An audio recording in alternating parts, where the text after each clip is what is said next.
Bonsoir et merci de nous ouvrir vos portes pour une rencontre poétique. Un peu de douceur dans un monde de brut.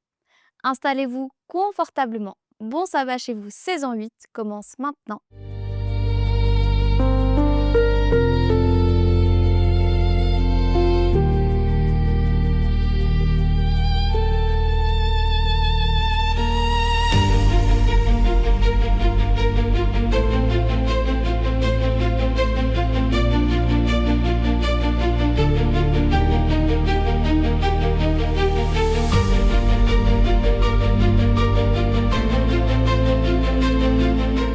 La Bible nous dit qu'il y a un temps pour tout en ce bas monde. Nous avons eu toute la semaine pour travailler, nous occuper de notre maison, de notre linge, de faire nos courses, de regarder la télé, de scroller, d'étudier. Voici maintenant le temps de mettre tout ça sur pause et de consacrer un temps 100% à Dieu. Vous êtes prêts? On y va!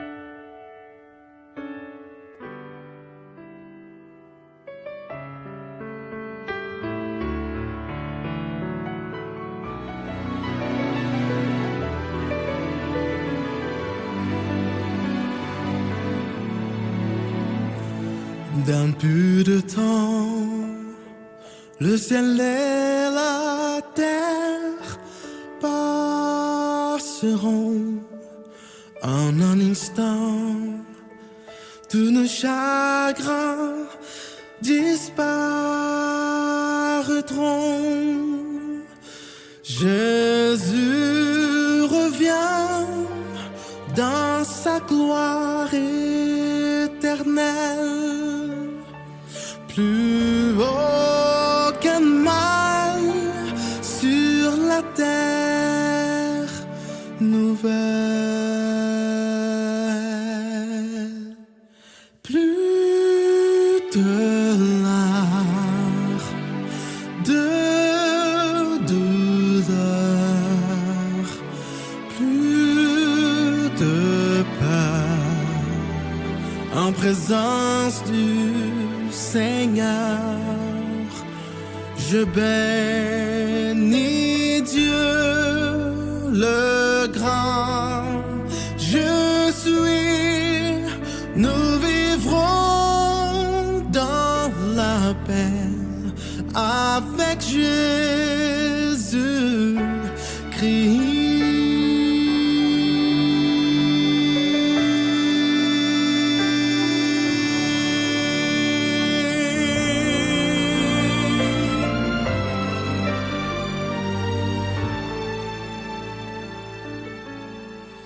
Toutes les nations se prosternent à son honneur. Nous chanterons un hymne à notre Créateur quand il ouvrira le livre de la vie. Il proclamera que nous sommes à lui. Plus de larmes, de douleur, plus de peur en présence du Seigneur. Je bénis Dieu le grand. Je suis, nous vivrons dans la paix avec Jésus-Christ. Il est au ciel, il prépare une place pour moi. Là je vivrai pour toujours quand il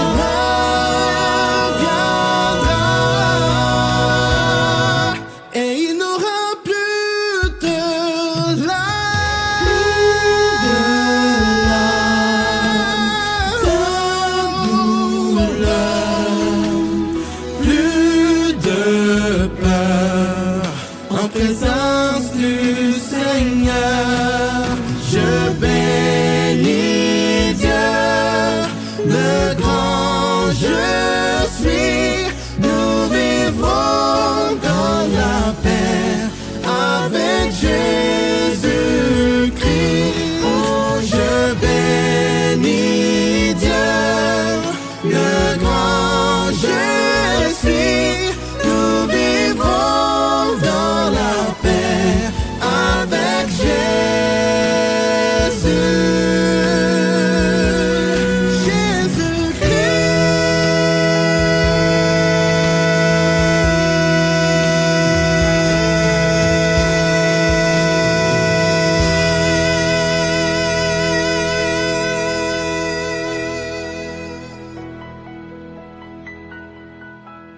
Je sais que plusieurs d'entre vous qui nous suivez êtes en période de vacances scolaires. Alors peut-être que cette semaine, vous n'avez pas nettoyé, rangé, travaillé, mais vous avez plutôt profité, savouré, dormi plus que d'habitude. Skier ou chiller sur la plage, qui sait, bande de chanceux. Ou alors, c'était l'heure du retour, de réintégrer votre chez vous. Êtes-vous de ceux qui sont contents de retrouver leur cocon ou de ceux qui réchignent et sont nostalgiques des vacances pendant encore des semaines? Dans les deux cas, vous pouvez remercier Dieu d'avoir un endroit où revenir, où vous vous sentez bien et que vous pouvez appeler maison. Même si elle n'est pas décorée tout à fait comme vous aimeriez ou qu'elle n'offre pas tout le confort dernier cri, ni même si elle n'est pas aussi grande que vous en auriez besoin.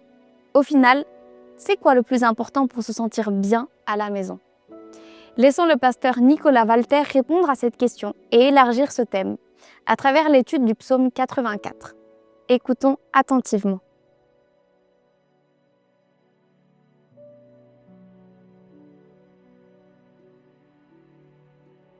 Notre époque se caractérise par une fatigue collective, tant professionnelle, émotionnelle qu'existentielle.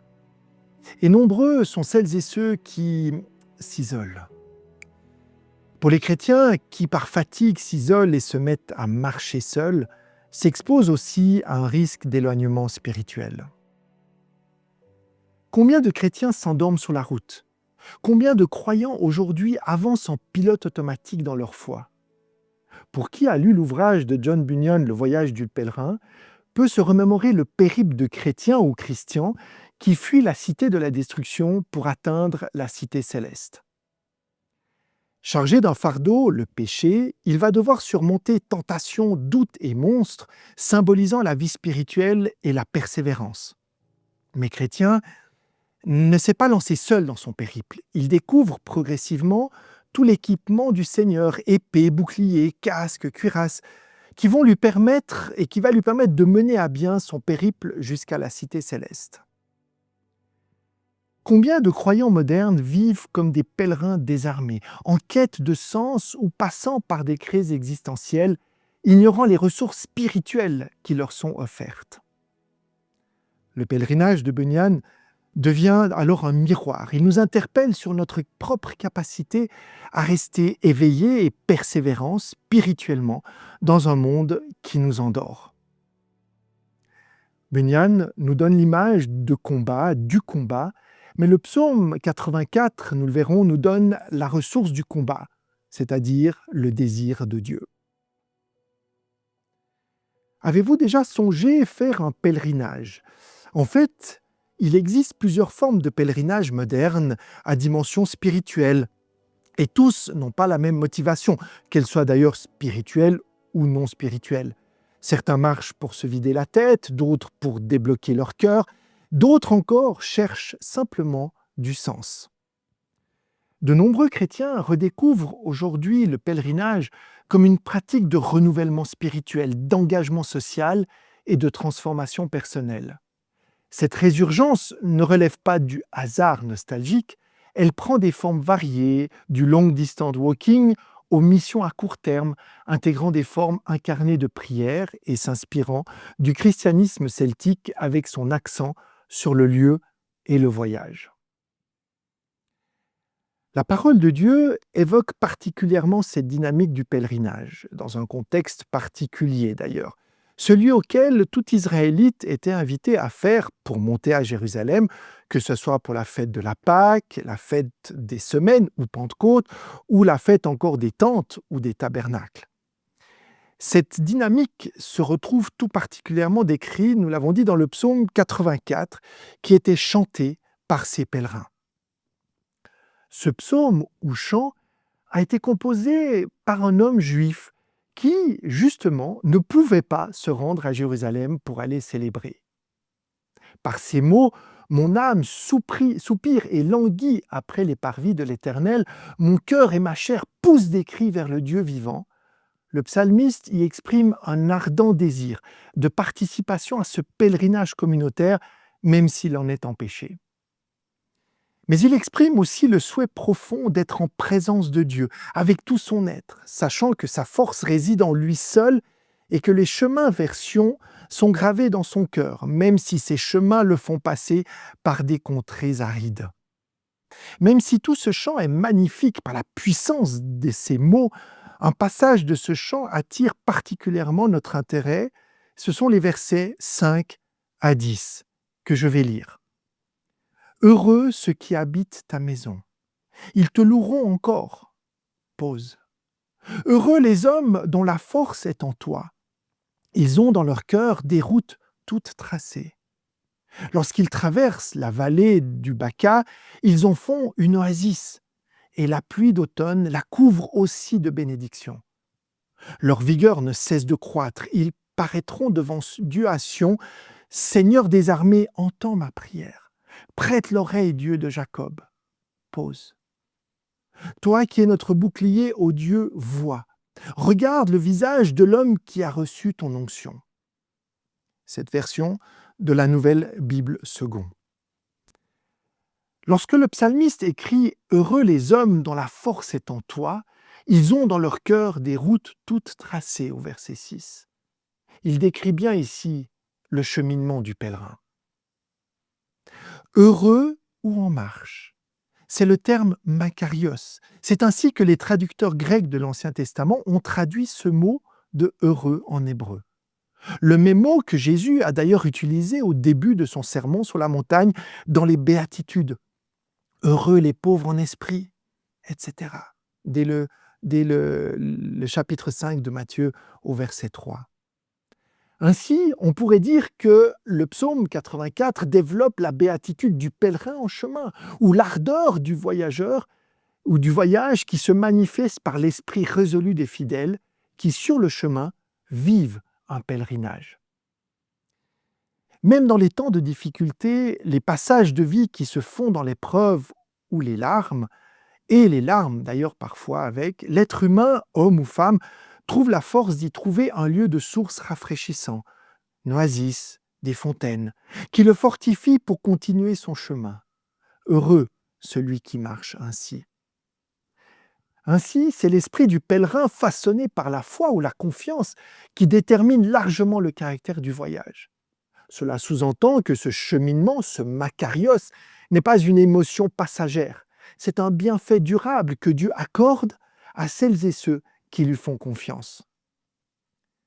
Le caractère du pèlerin a été transformé par un processus que le psaume 84 décrit comme un voyage en 3 étapes vers le sanctuaire à Jérusalem, comme une sorte de progression, de mouvement physique et de mouvement émotionnel qui débute par le désir ardent du pèlerin de rechercher la présence de Dieu, c'est les versets 2 à 5, un désir qui le pousse à se mettre en marche pour aller à sa rencontre et l'adorer. Ce serait plutôt les versets 6 à 9.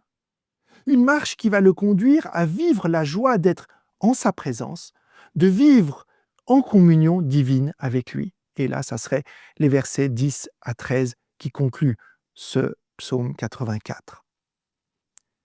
Le psaume 84 proclame donc que la puissance transformatrice de Dieu se vit en marchant, au sens propre comme au sens figuré, en marchant vers lui. Et j'ai envie d'ajouter non seulement vers Dieu, mais également avec lui. Car tout le long de sa marche, le pèlerin qui languit après les parvis de l'Éternel, les versets 3 et 11, ne marche pas simplement vers une destination extérieure. Il marche animé par une présence puissante à l'intérieur de lui-même. Ceux dont la force repose en Dieu trouvent dans leur cœur des chemins tout tracés, ce qui suggère que le parcours du pèlerin est déjà inscrit dans son être par sa relation à Dieu. Le désir ardent du cœur précède et accompagne chaque pas. À ce contact avec Dieu, le pèlerin lui ressemble de plus en plus. Le cœur qui languit est déjà transformé par celui vers lequel il languit. On commence à le percevoir et à le comprendre. Le pèlerinage n'est pas d'abord un mouvement spatial vers Dieu, mais avant tout l'expression visible d'une communion extérieure avec lui. Ce qui vient encore renforcer cette dimension nous vient du verset 12, vers la fin du psaume, qui dit que l'Éternel est un soleil et un bouclier pour celui qui marche. Non pas une réalité qu'on atteindra au bout du pèlerinage, mais une présence qui accompagne déjà le chemin. Le pèlerin marche parce qu'il est déjà en relation vivante avec celui qu'il cherche de tout son cœur. C'est fort de la puissance de cette relation en et avec Jésus-Christ que le pèlerin peut affronter les déserts et les larmes, et même voir sa force augmenter pendant son parcours jusqu'à lui. C'est pourquoi, nous dit Paul dans sa deuxième lettre aux Corinthiens, au chapitre 4, le verset 16, « Nous ne perdons pas courage. Notre homme intérieur se renouvelle de jour en jour. » Ces routes que nous empruntons durant notre vie terrestre, si elles sont conduites par et vers le Seigneur Dieu, sont d'abord et avant tout des chemins de cœur. Un cœur qui ne cherche pas appui sur lui-même, sur ses propres forces, mais qui, de manière intègre, profonde, se confie pleinement en lui et qui, en retour, se sent porté, porté par la grâce et la gloire qu'il reçoit en retour. Heureux est l'homme qui se confie en toi, nous dit le psaume. On pourrait ici traduire le mot heureux ou en marche, comme le fait magnifiquement Chouraki dans sa version, et que nous avons déjà vu, mais aussi on peut le traduire par béni. C'est d'ailleurs tous ces sens que le mot makarios comprend en lui-même et dont nous avons déjà parlé.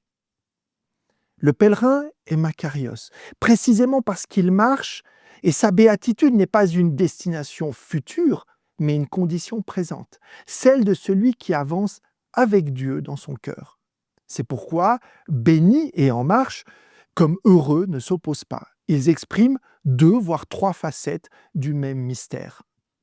Et le psaume 84 comporte 3 béatitudes. 3 fois béni est celui qui se met en marche, avec, pour et vers le Seigneur. Mais plus encore, ce mystère qui englobe la gloire, la grâce et la bénédiction nous permet de devenir héritiers par Jésus-Christ. Lorsque Malachie nous dit que le Messie est appelé le soleil de la justice, au chapitre 4, le verset 2, nous pouvons sans aucun doute faire le lien avec les mots du psalmiste qui nous dit que l'Éternel Dieu est un soleil et un bouclier. Le voyage du pèlerin dont nous parlons aujourd'hui évoque bien notre route qui nous amène à regarder la face du oint du Messie de Dieu. C'est donc le cheminement vers et avec Jésus, et enfin auprès de Jésus-Christ, ce compagnon de route avec qui nous sommes appelés à être en marche, heureux et bénis. En tant que pèlerins, étrangers et voyageurs sur cette terre, comme le dit le texte aux Hébreux au chapitre 11, verset 13, nous cherchons chaque jour, à chaque instant, un lieu où nous pouvons nous reposer pleinement, une oasis où nous serons en sécurité. Mais plus qu'un lieu, nous cherchons, nous dit le texte aux Hébreux, une patrie, et cette patrie est céleste. Un lieu où nous vivons en présence de Dieu, en attendant le jour où nous pourrons définitivement le vivre avec lui. Et Jésus nous rappelle que cette patrie se trouve précisément dans notre cœur battant, le lieu par excellence de la rencontre personnelle avec le Dieu vivant, ce temple vivant habité par le Père, le Fils et le Saint-Esprit. Et c'est par la prière et dans la confiance que nous pouvons la vivre. Lorsque le pèlerin qui a cheminé de longues heures arrive à l'hospice du Grand Saint-Bernard en Valais, après 10 kilomètres de montée, des montées et 1200 mètres de dénivelé, et qu'il dépose ses chaussures avant de recevoir un bol de thé tellement bienvenu au terme de cette pérégrination, il peut lire cette inscription sur un panneau de bois « Heureux ceux qui ont persévéré ». Je me rappelle à quel point ces mots, pour moi qui étais fatigué par cette ascension vers le col, ont résonné. La persévérance dont il était question prenait tout son sens.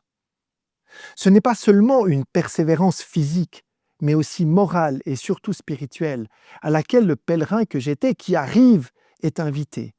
C'est surtout celle de regarder, au-delà du cheminement entre vallées, lacs et montagnes, par ailleurs majestueuses pour qui les a parcourus, de regarder dans son cœur les chemins que le Seigneur a tracés. Le chemin que le Seigneur a tracé et continue de tracer pour pouvoir être et vivre en sa présence, non seulement un moment, mais à chaque instant de notre vie. En Jésus, par la puissance de l'Esprit Saint, nous trouvons désormais le véritable sens de notre quête sur cette terre, dans cette vie. C'est en lui, avec ces âmes que nous avons reçues et que nous nous sentons équipés. Et c'est enfin avec lui que nous pourrons atteindre, sains et saufs, cette cité céleste que nous attendons de tout notre cœur. Après avoir traversé moult tumultes dans cette vie et toutes ces épreuves auxquelles nous sommes confrontés. C'est dans la foi et la persévérance que nous pouvons réellement nous rendre compte de la puissance des bénédictions qui nous sont offertes lorsque nous vivons dans notre cœur cette présence vivante, en attendant de la vivre pleinement dans cette nouvelle Jérusalem, au milieu de laquelle trônera pour toujours la communion du Dieu et la présence du Dieu vivant. Prions chaque jour pour que l'Esprit de Dieu nous pousse à être ces pèlerins en mouvement intérieur, qui languissons après cette rencontre avec notre Père Céleste, et que cette prière nous permette de nous mettre constamment en marche vers cette rencontre, de pouvoir transformer les lieux arides en sources vives, et même d'être plus forts à chaque pas.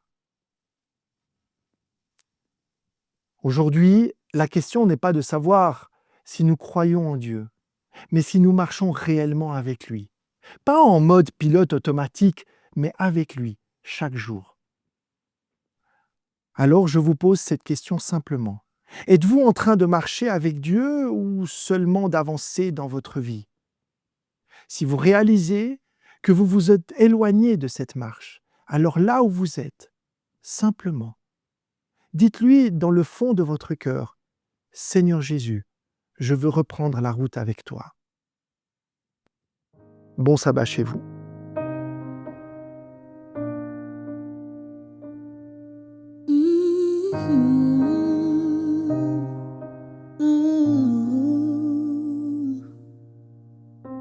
C'est ton cœur que je recherche.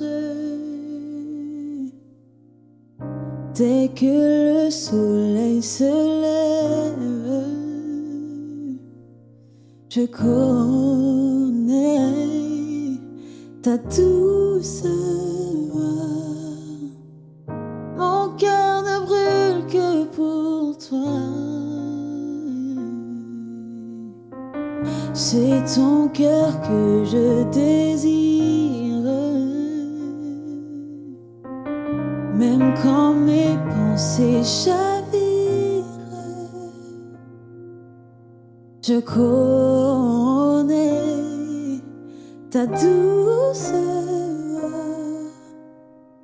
Jésus, tu m'attires à toi pour un cœur avec toi, Seigneur. Le reste perd en importance quand je suis là dans ta présence. Hey, quand je suis là dans ta présence.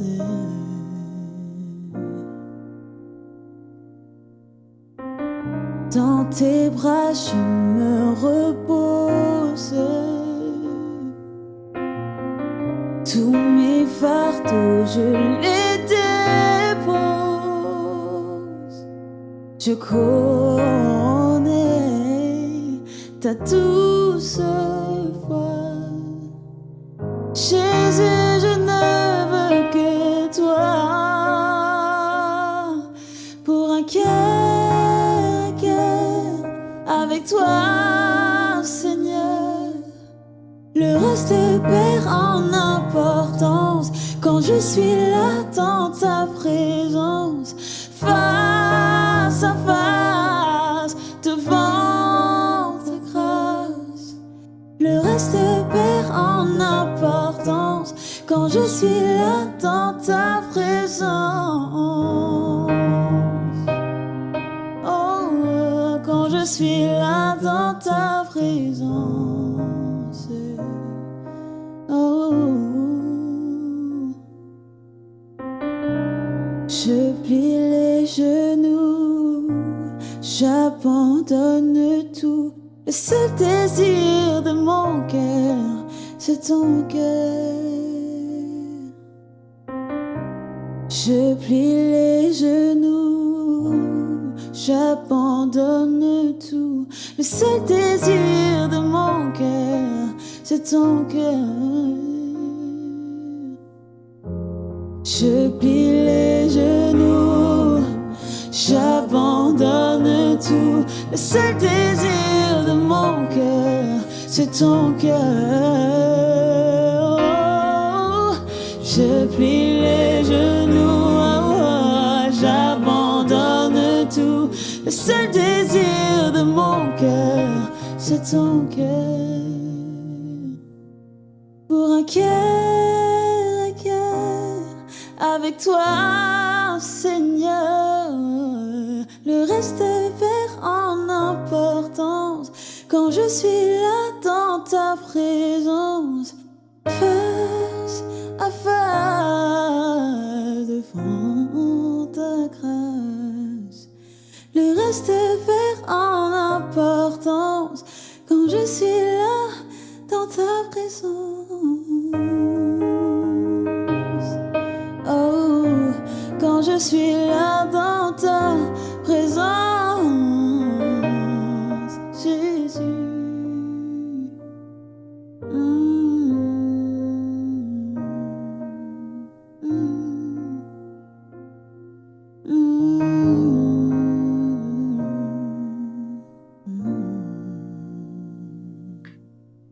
Après ce cheminement que nous avons parcouru ensemble à travers le psaume 84, j'aimerais que nous puissions remettre tout ceci dans un temps de prière. Père éternel, aujourd'hui tu nous as aidés à reprendre le texte, ce texte magnifique du pèlerin, de celui qui se rend à Jérusalem, de celui qui cherche dans son cœur ces chemins tout tracés, ces chemins qui nous mènent vers toi, avec toi et en toi. Nous voulons, Seigneur Jésus, aujourd'hui te dire combien nous sommes reconnaissants, parce que tous les jours, tu nous invites à nous mettre en marche. Tous les jours, tu nous invites à être ces pèlerins qui ne restent pas assis au bord du chemin, mais qui se mettent au milieu de chemin pour marcher. Marcher avec un cœur confiant, avec les armes que tu nous donnes, malgré les difficultés, malgré le mauvais temps, malgré le chemin qui est difficile. Tu nous invites à être ces pèlerins en marche, à être ces pèlerins debout, ces pèlerins confiants, ces pèlerins qui savent vers où ils veulent aller. Et que nous puissions trouver dans nos cœurs ces chemins tout tracés, ces chemins de vie que tu veux nous mettre en nous, Seigneur, pour vivre cette relation pleinement en toi. Que nous puissions sentir ce bonheur, cette joie, cette bénédiction d'être ces pèlerins makarios qui sont en chemin, heureux et bénis. 3 fois bénis, nous dit le texte, Seigneur. Tu veux nous bénir bien au-delà de ce que nous demandons et de ce que nous pouvons même réaliser, Seigneur. Que ton nom soit glorifié, Seigneur Jésus, dans nos vies. Toi qui nous invites à être ce compagnon de marche et qui est avec nous pour faire ce chemin et ce périple, pour nous retrouver un jour dans la cité céleste en présence éternelle avec toi. Que ton nom soit sanctifié. Nous te prions tout ceci au nom de Jésus. Amen. Où que vous vous trouviez en cet instant, que la présence et la bonté de Dieu soient votre confort et vous permettent de vous sentir à la bonne place, entre ses mains. C'est ce que je vous souhaite en ce sabbat et pour toute la semaine qui suivra. Et si vous pensez que ce message peut faire du bien à quelqu'un qui en a besoin, alors partagez cette vidéo. Semons les bonnes graines de l'espoir.